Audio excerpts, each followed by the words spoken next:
you going?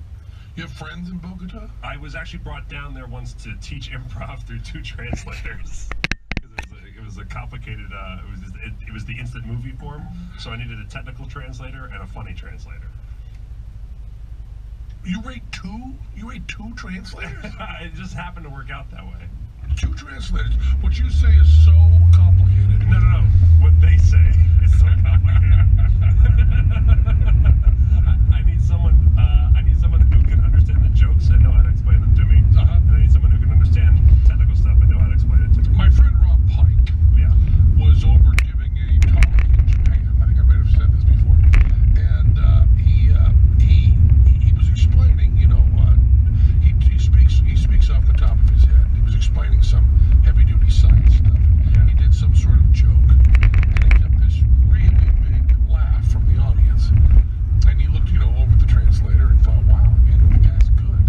And he went on and did another little joke, and he got a little laugh, and he finished the whole talk, and went over to a friend of his who spoke Japanese and said, oh, you did a good job translating those jokes. I would have thought someone that wouldn't translate that clearly across. He said, well, the translator just said, the American has made a joke now, everybody laugh. That's good. That's good. That's all we need. For me, it was a very sobering experience, because if I tell a joke and my translator laughed and then translated and everyone else laughed, that was good. Sometimes I would tell the joke, he would politely laugh and then not translate for the rest of the table. And so you just knew that it was not worth translating. I'm not going to bother. We're going to do a little editing. Yeah. Don't worry, man. I'm not gonna let that one go to the people just yet. But it might be that, you know, that theory of Jerry Lewis. You know the theory of Jerry Lewis? No. Have I talked about that before, Ready Rich? Have I talked about the theory of Jerry Lewis? He doesn't know. Not enough context. Not enough context. Jerry Lewis is considered a genius in France. Yes. And one of the big mysteries that we have about Franco-American relations is figuring out why they think he's a genius. So there have been, you know, jokes made. Yeah. Like I have a person we know from France said, yes, we have Jerry Lewis, you have Truffaut. So that was their explanation. You have somebody, you know, we think is sucky that you think is a genius. They traded that across. And of course, one of the big medals he won was a medal that also Lou Reed won. So when Lou Reed got this really heavy medal from France and came to me kind of bragging about it, you know, I got this medal from France, I said to him, oh, that's the same medal Jerry Lewis won. That just completely harshed his mellow, completely destroyed it.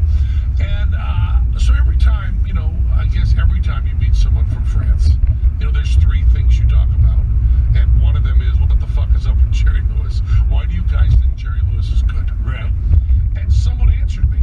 Someone answered me with I've never been able to test this or found out more information about it, but it fascinates me. Someone said that the guy who does the looping of the translation for Jerry Lewis, and always has since the Martin and Lewis movies right up through, is one of the greatest voice comics in the world. Oh, wow. And he is able to do the voice and the exact word translations and the style of delivery that's so great that Jerry Lewis really is a zillion times funnier in France than he is in the USA. Oh, that is interesting.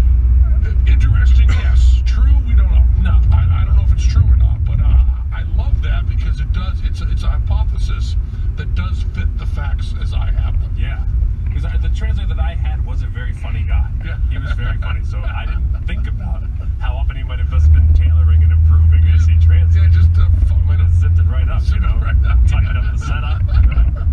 You know, imagine you come over here and you've got Gilbert Godfrey translating for you. I'm killing. I'm really good. I'm really funny. But that was the explanation, and I've tried to find out, like in some countries, you know, bullshit is most places it's subtitled. Yeah. But a few places it's they actually have someone do my voice, right, and do the stuff, and you know, going out there, whatever. I think. Have you heard it? The voice? I have not heard it. Okay. I've not heard it, but I know that a few countries have looped. What is looped the word? I don't know either. Dubbed is the word we're looking for. God damn it, dubbed. If anyone on the message board can find a clip of Penn dubbed, please post it. Yeah, post it. I would love to see that. I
issues that I'm not qualified to talk about.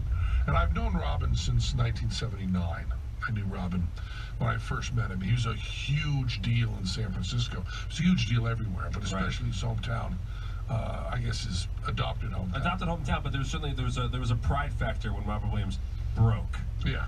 People from San Francisco, anyone involved in the art scenes, or anyone just around the city, took pride in Robin Williams' success. The whole boarding house scene, you know. Yeah. So there were benefits as we were running our show, Asparagus Valley Culture Society, and doing very well. And so Robin would ask us to do little benefits and stuff like that, and I get to hang out with, I guess he was the first. I mean, this is, I don't know, I may have my chronology wrong, because I always do, but Mork and Mindy was already big, right? In the 70s. And so he was the first, he was certainly the first superstar that I met, you know, the first person who was really, really known. This is way before he was a serious actor with Good Will Hunting, and even before I think his stand-up had really hit that much nationally. Even with Mork and Mindy, you're talking about, you know, that aired in 1978. Oh yeah, so it was right when he was just starting to hit, yeah. But to be big on television then, there weren't as many cable channels, there weren't... No, we always have to remember, and I pointed this out to Howie Mandel the other day, that I believe this is correct, the #1 rated show of American Idol does not match the number of the worst first-run show of Beverly Hills. That's got to be true. Its shows were canceled because they had too low ratings, and those ratings were 30 million people. Yeah, I mean, you know, the average viewership of the Cosby Show or something like that was something like 50 million people, and now American Idol gets like 25 Yeah, million. it's just insane. Yeah. And you know, so Robin, you know, Mork and Mindy was huge. He was a monster, and I got to, you know, hang out with him, and he was the first, you know, kind of Hollywood. You know, he would never have considered himself particularly Hollywood, but he was the first to be Hollywood superstar that I met. We were doing a show for, you know, a couple hundred people a night on Broadway in San Francisco, and he was, you know, able to sell out huge clubs and do it. So I would do it. I remember I had one. It was Huey Lewis and Robin Williams, and we were on a bill, and I had an argument about closing with a gospel song. I mean, my first contact with Robin Williams was arguing about, I don't want to sing this gospel song, but you understand it's being done a little bit good, we're just kind of kidding around. Well, you're not really kidding around, you're singing the gospel song, and even though you're singing it with kind of a funny voice here and there, you're still kind of singing the gospel song. I kind of don't want to. We kind of want everybody to sing the, that was my first kind of discussion with Robin. And Robin, over the years, you know, we did what's called Comic Relief with Whoopi and Billy and Robin. I did a bunch of those. Many years, right? Many years. And the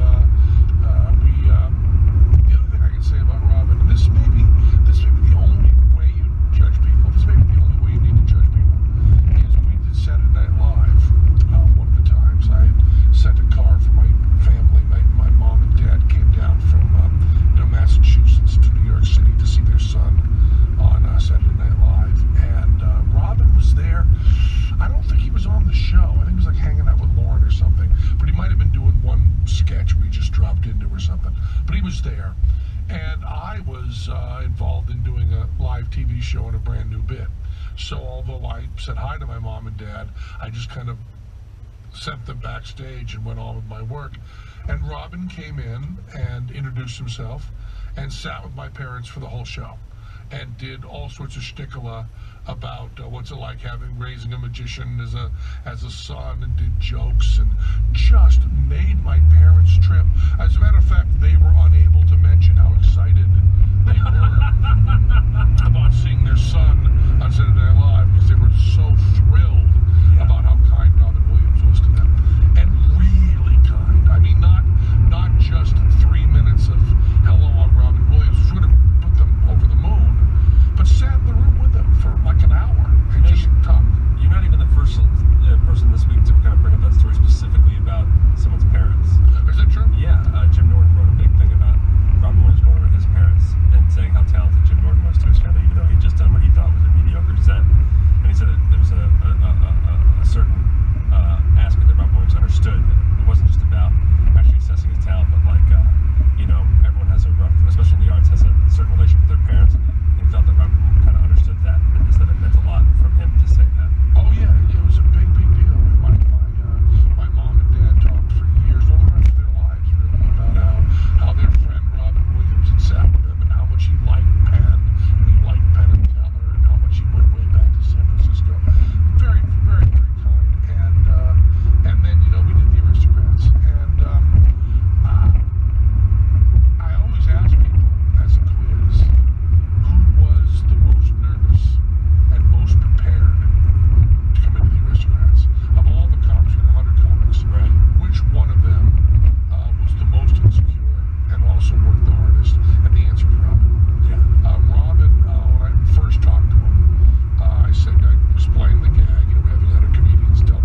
dipshits next to Gilbert. He said, Gilbert's the real deal. Gilbert's the real genius.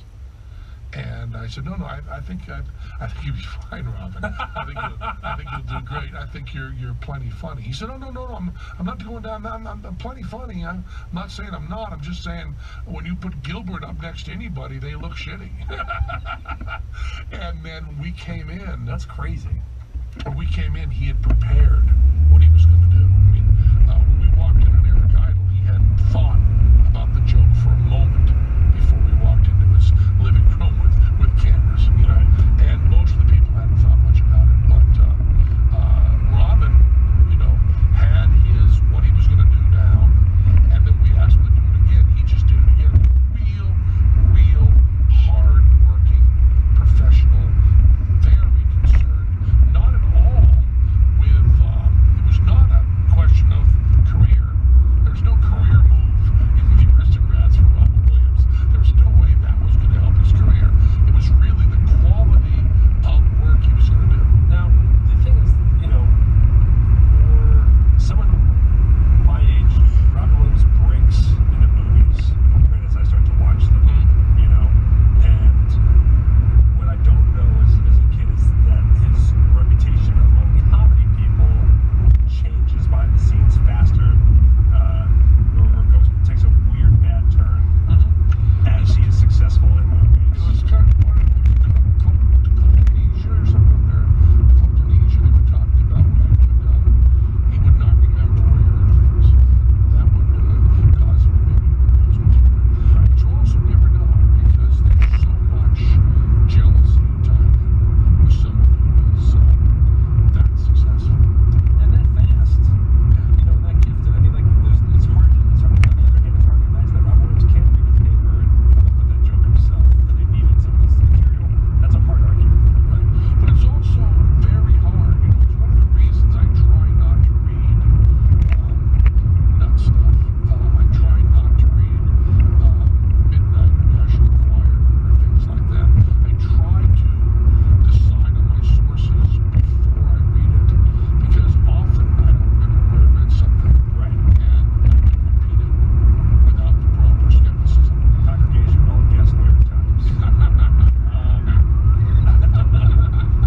No, but the point I'm getting is, do you think there's a part of him that was super nervous about the Aristocrats, particularly because that was a comedian's movie? Yeah, oh yeah. Part of it was nervous about everything, and there are a couple points I'm getting to on this. So, because of the Aristocrats and stuff like that, the other two people who were good to my parents, really good, and I feel bad about that because I don't think I'm good enough to people's parents. I mean, I'm always polite and nice and say nice things, but boy, Jay Leno, he treated my parents like they were royalty backstage at the show in Vegas. I mean, just, there was no one else in the world except my parents. He barely said hi to me, you know.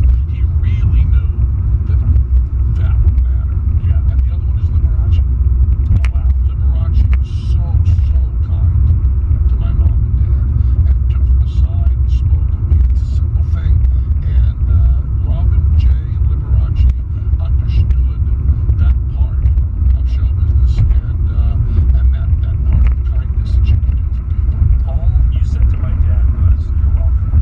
That's it. That's all you said to him. Said all of that. Yeah.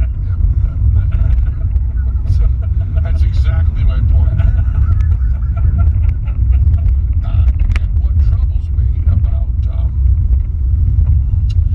the people who go on TV now, Well, I know you want to get this. So there's kind of a weird standard, right? Because if you are a close enough friend, perhaps you talk about them on television, or there's also this thing of fandom. Like if you were known to be a fan of something, like there are definitely people that you weren't close to, that you know a lot about, that perhaps you would go on TV and talk I would speak about Tiny Tim. I would Yeah. speak about Sun Ra. I would speak about Mingus. Right. I would speak about Dylan. Right. But you know, I would never be asked to speak about Dylan because I'm so far down on the list. I mean, I am an absolute Dylan freak, but the bar is so high for Dylan freak. Yeah. You know, and I I think I'm even beaten by Christopher Hitchens and Salman Rushdie. Right. And I also didn't talk when Hitchens died. I'm supposed to go on TV and talk about anything because I'm supposed to sell tickets to my show. That's my job. But when you're dealing with someone's death, I was very, very influenced by the fact that Andy Warhol, it appeared to me that Andy Warhol's closest friend was Debbie Harry. Debbie was around Andy all the time, and Debbie and Andy were very, very close. And when Andy died, there wasn't one interview anywhere with Debbie Harry.